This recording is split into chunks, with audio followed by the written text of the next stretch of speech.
बता दीजिए। मैं असद नुमानी सामाजिक कार्यकर्ता हूँ।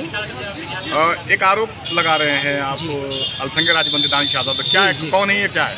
ये अल्पसंख्यक कल्याण राज्य मंत्री हैं और मदरसे के लोगों को ये जबरिया बुला के वोट देने के लिए ये दबाव डाल रहे हैं।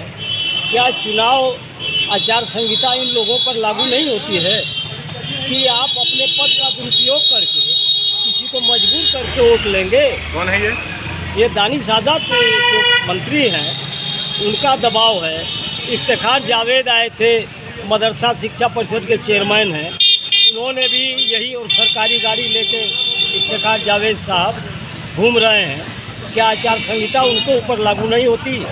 मंत्री के लिए तो प्रोटोकॉल हो सकता है, लेकिन मदरसा बोर्ड के चेयरमैन पर कौन सा प्रोटोकॉल है? क्या सरकारी गाड़ी से? क्या आपने election commission of India, election commission of Mau से कोई शिकायत की है? जी, इसकी शिकायत पूजा राय ने की है विधिवत जी।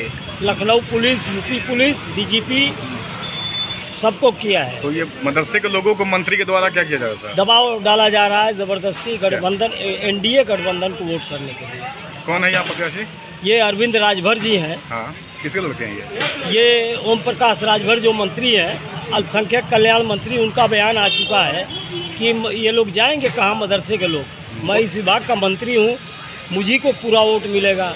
उनके ऊपर भी तो ये इल्ज़ाम लगा है कि वो धमकी दे रहे हैं।